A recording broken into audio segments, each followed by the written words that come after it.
बुद्धं शरणं गच्छामि, धम्मं शरणं गच्छामि, संघं शरणं गच्छामि. जय भीम. नमो बुद्धा. मित्रांनो, मागच्या भागात आपण बुद्ध आणि त्यांचा धम्म याची प्रस्तावना ऐकली होती. आता आपण बघणार आहोत प्रथम खंड. प्रथम खंडामध्ये एकूण 7 भाग आहेत. भाग पहिला जन्म ते प्रवज्जा, भाग दुसरा कायमचा गृहत्याग, भाग तिसरा नवप्रकाशाच्या शोधात, भाग चौथा नवीन मार्गाचे दर्शन आणि बोधिलाभ, भाग पाचवा बुद्ध आणि त्याचे पूर्वकालीन, भाग सहावा बुद्ध आणि त्याचे समकालीन आणि भाग सातवा साधर्म्य आणि विरोध. तर आता आपण बघूया भाग पहिला जन्म ते प्रवज्जा.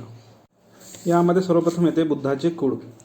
ख्रिस्तीपूर्व 6व्या शतकात उत्तर भारतात हे एकच सलग प्रभुत्व संपन्न राज्य होते. म्हणजे जवळपास 2600 वर्षा आधीची गोष्ट. देश अनेक राज्यात विभागला गेला. काही राज्ये मोठी होती, काही लहान. त्यापैकी काही राज्ये राजवटीखाली होती, इतर नव्हती. राज्याच्या राजवटीखाली असलेली राज्ये एकूण 16 होती. त्यांचे नाव अंग, मगध, काशी, कौशल, रुज्जी, मल्ल, चेती, वत्स, कुरु, पांचाल, मत्स्य, सौरसेन, अश्मक, अवंती, गांधार आणि कंबोज अशी होती. ज्या राज्यात राजवट होती त्या राज्याची नावे: कपिलवस्तूचे शाक्य, पावा आणि कुशीनगरचे मल्ल, वैशालीचे लिच्छवी, मिथिलीचे विदेही, रामग्रामचे कोलीय, अल्लकप्पनचे बुली, केसपुत्तूचे कलिंग, पिप्पवलनचे मौर्य आणि ज्यांची राजधानी सुसुमारगिरी होती ते भग्ग अशी होती. राज्याच्या राजवटीखाली असलेले राज्य जनपद म्हणून, तर एक क्षत्रिय राज्याच्या राजवटीखाली असलेले राज्य संघ म्हणून किंवा गण म्हणून ओळखले जात. कपिलवस्तू येथील शाक्यांच्या राज्यप्रणालीला स्वरूपविषयी अधिक माहिती उपलब्ध नाही. त्यामुळे येथे प्रजासत्ताक राज्यपद्धती होती की अल्प लोकसत्ताक राज्यपद्धती होती याविषयी निश्चित सांगता येत नाही. एवढे मात्र पक्के माहीत आहे की शाक्यांच्या प्रजासत्ताकात त्यावेळी अनेक राजघराणी होती आणि ती राजघराणी ठराविक क्रमाने एक पाठोपाठ एक अशी राज्य करीत असत. या राजघराण्याच्या प्रमुखाला राजा म्हणून संबोधले जाई. सिद्धार्थ गौतमाच्या जन्मसमयी शुद्धोधन राजा होता. राज्य करण्याची त्यांची पाळी होती. शाक्य राजा भारताच्या उत्तर पूर्व भागात स्थिर होते. ते एक स्वतंत्र राज्य होते. परंतु नंतरच्या काळात कौशल नरेशाने त्या राज्यावर आपली प्रभुसत्ता प्रस्थापित केली होती. या प्रभुसत्तेचा परिणाम असा झाला की शाक्य राज्य कौशल नरेशच्या पूर्वानुमतीशिवाय काही विषयासंबंधात आपल्या सार्वभौम राजकीय अधिकारांचा उपयोग करू शकत नव्हते. त्या काळात जी राज्ये अस्तित्वात होती त्यात कौशल हे एक सामर्थ्यशाली राज्य होते. त्याचप्रमाणे मगध हेही एक सामर्थ्यशाली राज्य होते. कौशल नरेश प्रसेनजित आणि मगध नरेश बिंबिसार हे सिद्धार्थ गौतमाचे समकालीन होते. आता बुद्धाचे पूर्वज. शाक्यांची राजधानी कपिलवस्तू नावाने संबोधली जात असे. कदाचित कपिलवस्तू हे नाव महान बुद्धिप्राणावधी कपिल त्यांच्या नावावरून पडले असावे. कपिलवस्तू नगरीत जयसेन नावाचा शाक्य राज्य करीत होता. सिंहहनू हा त्याचा पुत्र. सिंहहनूचा विवाह कंचना हिच्याशी झाला. सिंहहनूला शुद्धोधन, धौतोधन, शाक्योधन, शुल्लोधन आणि अमितोधन असे 5 पुत्र होते. या 5 पुत्राव्यतिरिक्त सिंहहनूला अमिता आणि प्रमिता अशा 2 कन्या होत्या. या घराण्याचे गोत्र आदित्य होते. शुद्धोधनाचा विवाह महामायाशी झाला. महामायाच्या पित्याचे नाव अंजन आणि मातेचे नाव सुलक्षणा होते. अंजन कोलीय होता. तो देवदह नावाच्या खेड्यात वास्तव्यास होता. शुद्धोधन हा महान योद्धा होता. जेव्हा शुद्धोधनाने शौर्याचा परिचय दिला तेव्हा त्याला दुसरा विवाह करण्याची अनुमती मिळाली. त्याने महाप्रजापतीची द्वितीय भार्या म्हणून निवड केली. महाप्रजापती ही महामायेची मोठी भगिनी. शुद्धोधन हा धनधान्य संपन्न असा गृहस्थ होता. तो विस्तीर्ण अशा भूमीचा स्वामी होता. त्याच्याकडे भरपूर सेवक होते.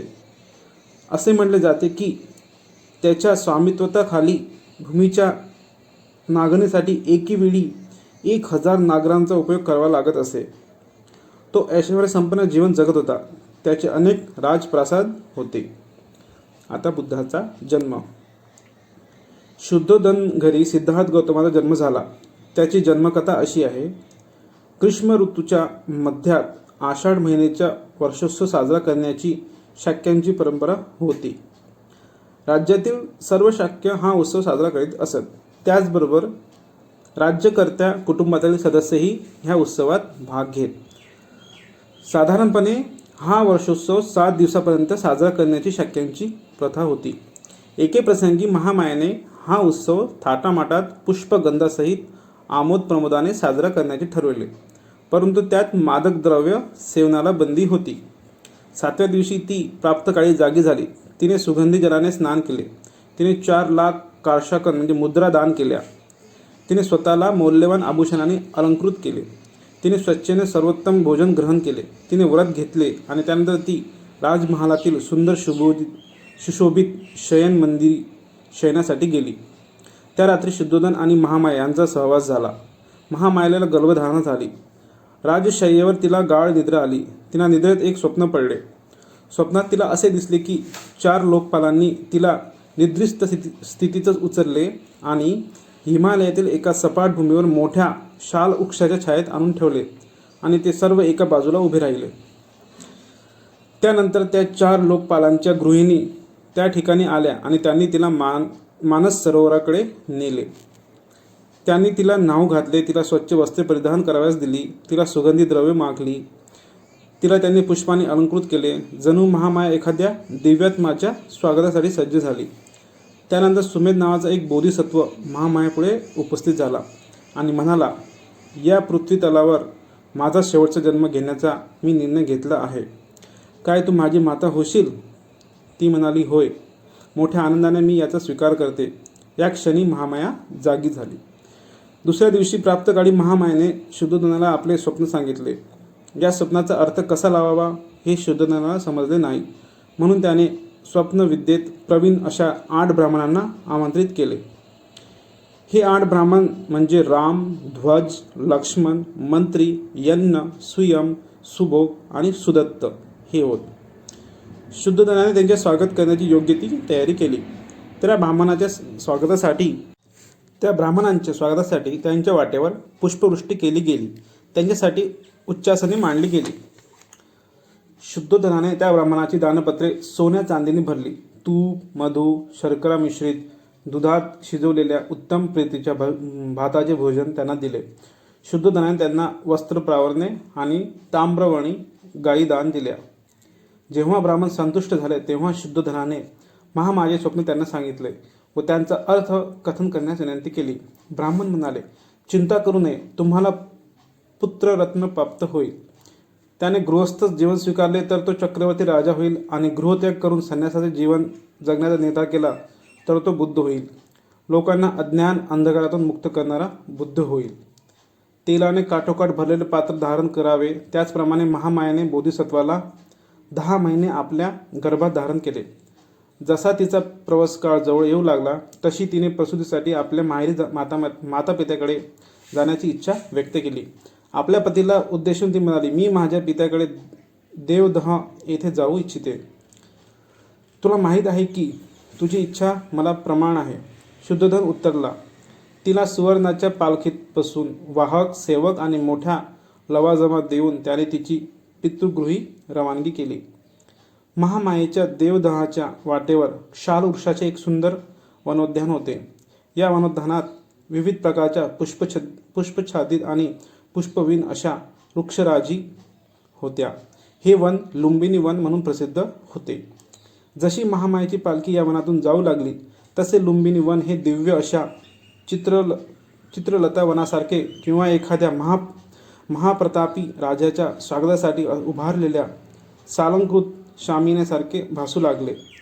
वनातील वृक्षराजी खालपासून वरपर्यंत कलपुष्पांनी भरगच्च भरली होती. असंख्य विधिधरांगी मधमाशा विभिन्न स्वरांनी गुंजाराव करीत होत्या. विविध पाखरांचे थवे मधुर गान करीत होते.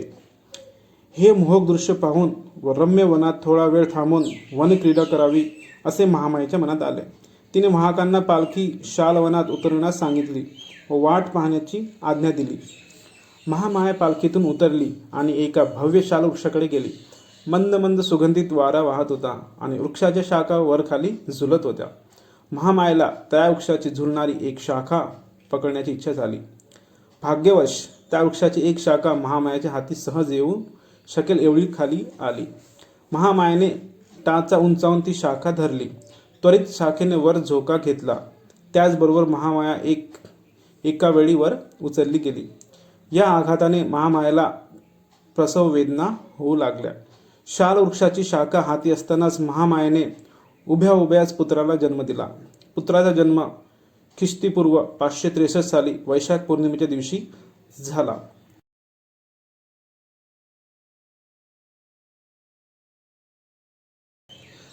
शुद्धधन आणि महामायाचा विवाह होऊन बरीच वर्षे लोटली होती, परंतु त्यांना संतान नव्हते. जेव्हा त्यांना पुत्ररत्न प्राप्त झाले तेव्हा शुद्धधन, त्यांचे कुटुंब आणि समस्त शाक्यांनी पुत्रजन्माचा हा सोहळा मोठ्या आनंदाने थाटामाटात साजरा केला.